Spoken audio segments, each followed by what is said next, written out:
And I now call Colum Eastwood to conclude and wind up the debate on the motion. Mr Eastwood. Thank you, Deputy Speaker. I thought you were going to call the debate over before I got my chance to respond to it.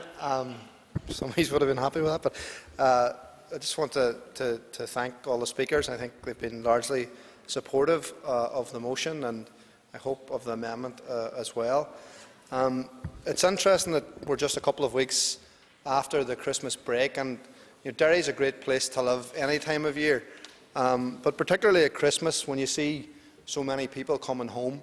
I spent an awful lot of time driving to airports and picking people up, and it was a great time to see everybody, and you're walking down the street and you see people you haven't seen for years.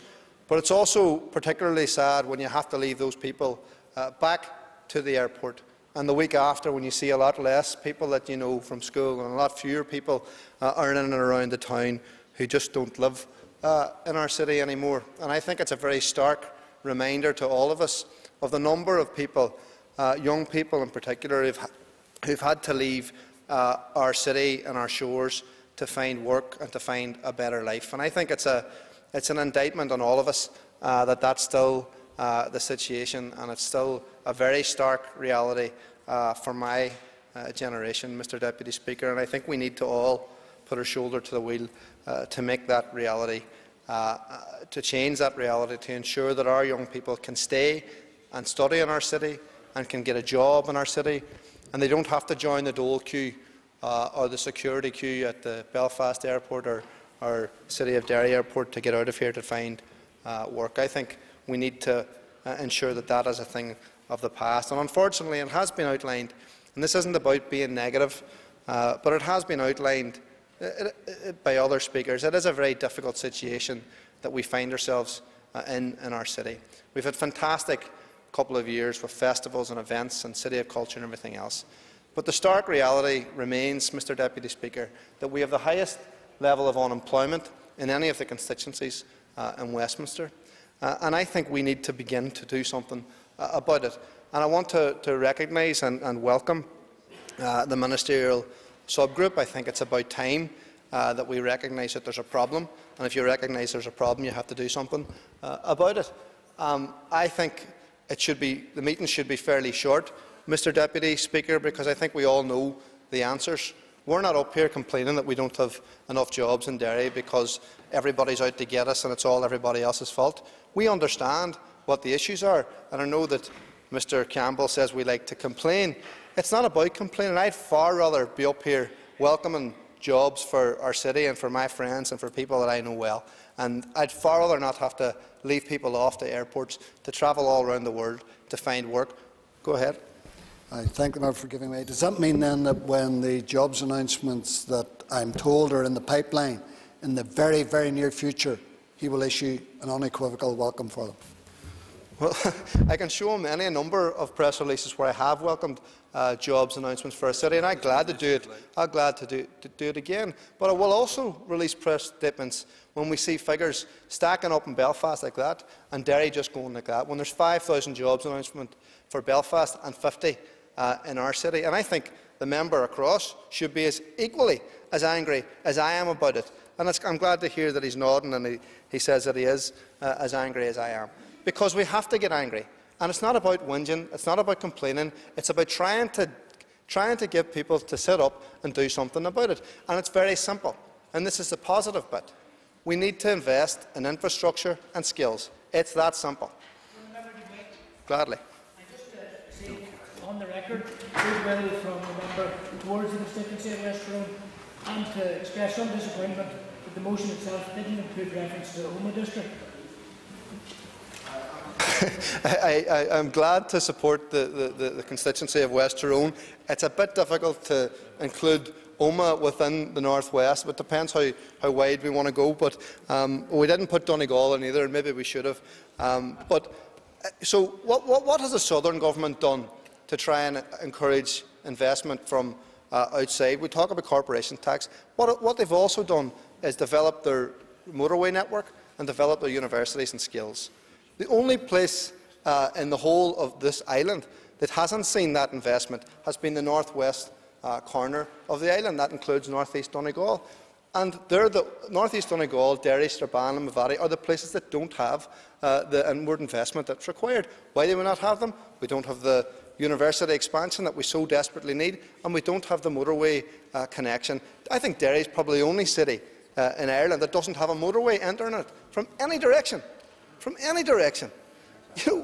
How can we say that we're committed to developing the economy in the North West if we don't commit properly and significantly to developing the motorway infrastructure and the university infrastructure? It's nearly 50 years since the Lockwood report made a sectarian decision to put the University of Ulster at Coleraine. And I'm not just saying that because it's 50 years ago and it's an old complaint and we're always complaining about this thing that happened. It has never been righted. That wrong has never been righted. We're still in a situation where we have far too few university students at Magee, and everybody recognises, Limerick recognises it, Galway recognises it, Belfast recognises it, that the only way to develop an economy is to ensure that you have enough students doing the right kind of courses that are market related, and that we can attract the kind of jobs that come to the city. We can also encourage entrepreneurs to set up and employ people in our city. It's not that complicated. So this isn't a whinge like some people would like to say it is. This is a plea for common sense. The only way that we can deliver on the promises of the economic strategy of this executive, that Derry and Belfast will be the two economic drivers for the North, the only way that we can do that is by investing in skills and investing in infrastructure. It is a worldwide recognised way to develop and create jobs in any city, in any town across the world. It makes perfect sense. And I think now, if this ministerial subgroup or task force does anything, we will see what the Minister has said will be a commitment to the expansion of Magee to 10,000 students at least within the next CSR period. We've already missed, and the One Plan has been talked about, and the One Plan was a great example of how people could get together and use all the economic data and the social data to ensure that we had ideas for changing our city and for turning our city around, and everybody bought into it. I was there when Peter Robinson and Martin McGuinness came down and we launched it, and it was great. But we then didn't see any of those things put into the programme for government. That's why we're still not there. If we're now saying that we're going to look at the next CSR period, I think it's too late, but we've not much choice at this stage. I'd gladly support that. But let's see the executive as a whole, and we'll play our part, come out and support the development of Magee to at least 10,000 students, and support and get moving on the A5 and the A6.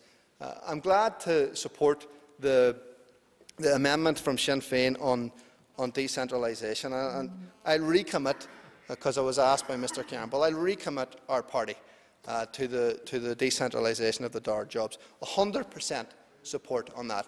But the SDLP don't just say things, we actually do them as well. Because when the DVA jobs went at Coleraine, and all ministers said they would do their best to put some jobs in Coleraine, the only government department that put any jobs in Coleraine was the Department of the Environment. I'm not just saying that because the minister's standing beside me, or sitting beside me.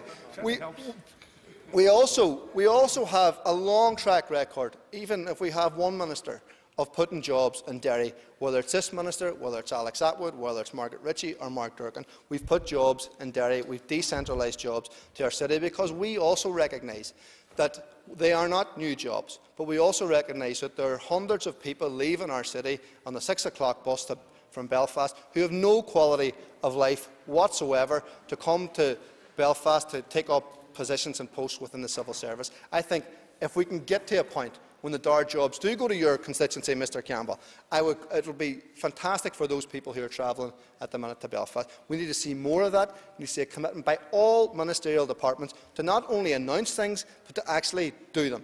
And I think the SDLP will continue to decentralise whatever jobs we can to our city and to any city in any area that is of high economic activity. And of course, Derry is at the wrong end of that league table as well. Thank you very much.